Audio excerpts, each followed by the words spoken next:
Hello everyone, this is Shivangi. Welcome to shift classes. Video में discuss करने वाले हैं हम aggregate demand and its component. समग्र मांग और उसके घटक दोनों ही लैंग्वेज में डिस्कस करेंगे। चलिए स्टार्ट करते हैं। तो एग्रीगेट डिमांड का मतलब क्या होता है? जो टोटल डिमांड होती है, ठीक है, कुल जो मांग होती है किसकी, जो फिनिश गुड जो है, फिनिश गुड और सर्विसेज जो है एक इकॉनमी के अंदर। फिनिश गुड मतलब वो तैयार हैं अब मार्केट में बिकने के लिए, मतलब अब उनका जो इस्तेमाल है किसी और गुड को बनाने में इस्तेमाल नहीं किया जाएगा, ठीक है। तो फिनिश जो गुड्स होते हैं या प्रोडक्ट हम बोलें, वो गुड्स और सर्विसेज है। फिनिश प्रोडक्ट का मतलब कि जो फुल्ली मैन्युफैक्चर्ड है, ठीक है, कि अब इनका as a input production process में इस्तेमाल नहीं किया जाएगा, ये मार्केट में बिकने के लिए तैयार हैं। तो एग्रीगेट डिमांड कर्व जो होता है वो जो प्लॉट करता है डिमांड डोमेस्टिकली, जो गुड हमारे सर्विसेज जो प्रोड्यूस हुए हैं सभी प्राइस लेवल पे।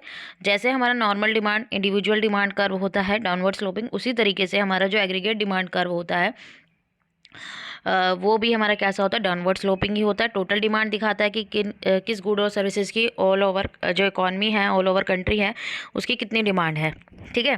तो जैसे जैसे प्राइस क्या होगा, कम होता जाएगा, वैसे वैसे डिमांड जो आप देख रहे हैं इंक्रीज़ होती जाएगी। प्राइस जब फॉल हो रहा है और अगर प्राइस इंक्रीज़ होगा, ठीक है, अगर प्राइस ज़्यादा होगा तो डिमांड क्या हो जाएगी, डिक्रीज़ हो जाएगी। ये हमारा लॉ ऑफ डिमांड कहता है।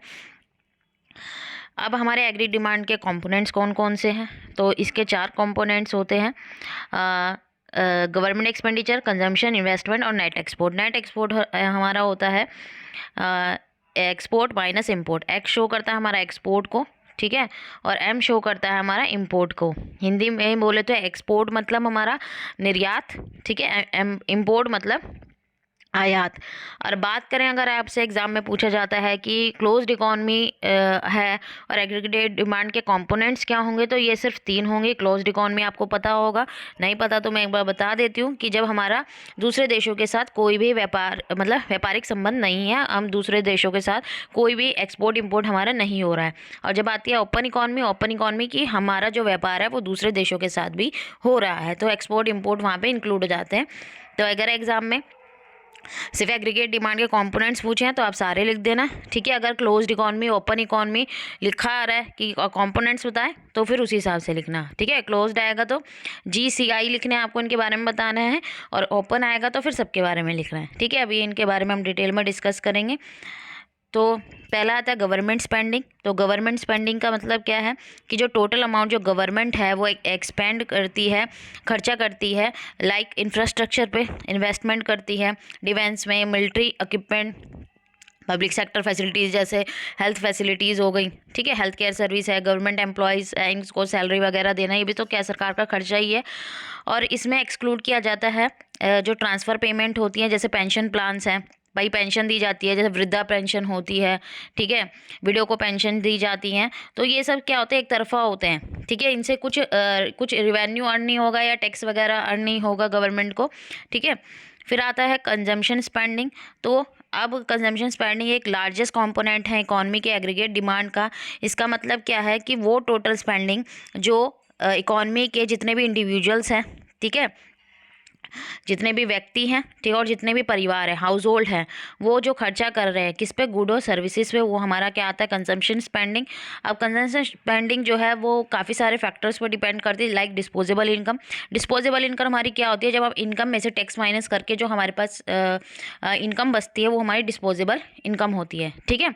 जब हम इनकम में से टैक्स माइनस कर देते हैं तो हमारे पास जो पैसा बचता है वो हमारी डिस्पोजेबल, जिस पे हम या तो उसे सेव करेंगे या फिर हमारा जो भी हमारी नीड्स हैं उन पे खर्चा करेंगे। पर कैपिटा इनकम, प्रति व्यक्ति आय कितनी है। ऋण, consumer expectation, future economic condition के लिए कि भाई फ्यूचर में प्राइस राइज होने वाले हैं, तो इसी टाइम पे जो है डिमांड इंक्रीज़ कर दी जाएगी। प्रेजेंट में भाई फ्यूचर में प्राइस फॉल होने वाले हैं तो डिमांड क्या हो जाएगी, कम हो जाएगी। भाई फ्यूचर में प्राइस फॉल होंगे तो हम तब वो सामान, वो चीज़ खरीदेंगे, ठीक है। कंडीशन क्या, और इंटरेस्ट रेट, ठीक है। इन सब चीज़ों पे भी क्या है, कंजम्पशन स्पेंडिंग भाई करती है। भाई बैंक जो है आपको इंटरेस्ट रेट ज़्यादा दे रहा है, आप क्या करोगे, सेव ज़्यादा करोगे। अगर तो आप सेविंग ज़्यादा करोगे, भाई बैंक में पैसा जमा करा दोगे, डिमांड कम करोगे, जो कंजम्पशन स्पेंडिंग है वो कम हो जाएगी, ठीक है। उसी जगह अगर जो बैंक है उन्होंने इंटरेस्ट रेट कम कर दिया है, वो सेविंग अकाउंट पे या FD वगैरह जो भी आपने करा रखे है उस पर इंटरेस्ट कम दे रहे हैं, तो आप अपना पैसा निकाल लेंगे, ठीक है। फिर पैसा जब हाथ में होगा तो क्या होगी, खर्चे होंगे, ठीक है। तो कंजम्पशन स्पेंडिंग जो है इंक्रीज़ हो जाएगी। फिर आता है इन्वेस्टमेंट स्पेंडिंग। तो इन्वेस्टमेंट स्पेंडिंग का मतलब क्या है कि जो टोटल एक्सपेंडिचर नई कैपिटल गुड्स लाइक मशीनरी हो गया, सर्विसेज, मशीनरी इक्विपमेंट, ठीक है, चेंज इन इन्वेंट्रीज, इन सब चीज़ों पे जो खर्चा किया जाता है वो हमारा इन्वेस्टमेंट स्पेंडिंग होता है। तो इन्वेस्टमेंट स्पेंडिंग भी इंटरेस्ट रेट, भाई हम बोरो करेंगे। इन्वेस्टमेंट जब की जाती है हमेशा, तो ये है नहीं कि हमारे पास इतना पैसा होगा हम किसी चीज़ में इन्वेस्ट कर रहे हैं, सरकार को भी क्या करना पड़ता है, लोन लेना पड़ता है। तो ये भी डिपेंड करता है इंटरेस्ट रेट पे। इंटरेस्ट रेट अगर क्या है, रेट ऑफ इंटरेस्ट ज़्यादा है तो हम जो हम लोन है वो कम हम नहीं लेंगे, ठीक है। अगर ब्याज दर क्या है, कम है, तो हम लोन लेंगे। ब्याज दर अगर ज़्यादा है हमारे अकॉर्डिंग, हमारी इनकम के अकॉर्डिंग, तो हम लोन नहीं लेंगे। फिर आता है हमारा नेट एक्सपोर्ट। नेट एक्सपोर्ट क्या होता है, एक्सपोर्ट माइनस इंपोर्ट, ठीक है। एक्सपोर्ट क्या होता है, एक्सपोर्ट क्या होता है, जब हम अपने डोमेस्टिकली अपनी कंट्री में जो सामान बना रहे हैं सो बाहर विदेशों में बेच रहे हैं। और इंपोर्ट का मतलब जो हम बाहर से विदेशों से बना सामान जो हम अपने देश हम खरीद रहे हैं, ठीक है। आयात निर्यात बोलते हैं। निर्यात मतलब बेचना, आयात मतलब खरीदना। ऐसे आप याद कर सकते हैं अगर जिस बच्चे को कन्फ्यूज़न रहती है।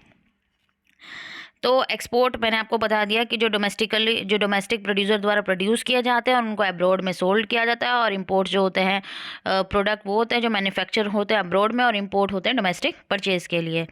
तो एग्रीगेट डिमांड में भाई हमें अपने एक्सपोर्ट इंपोर्ट से ज़्यादा रखने हैं। हमेशा हम क्या करेंगे, आप चाहे वो नेगेटिव आए, ठीक है, हमेशा हम एक्सपोर्ट में से क्या माइनस करेंगे, इंपोर्ट माइनस करेंगे कि हम कितना जो है निर्यात कर रहे हैं, कितना हम एक्सपोर्ट कर रहे हैं और कितना इंपोर्ट कर रहे हैं। अब ये नेगेटिव भी हो सकता है, ऐसा भी हो सकता है कि भाई हम आयात ज़्यादा कर रहे हैं, इंपोर्ट ज़्यादा कर रहे हैं और एक्सपोर्ट कम कर पा रहे हैं, ठीक है। ये डिपेंड करता है हमारी एग्रीगेट डिमांड पे कि भाई हमारी जो डिमांड है वो फिर डोमेस्टिक गुड्स की ज़्यादा हो रही है या फिर जो है फॉरेन गुड्स की ज़्यादा हो रही है, ठीक है।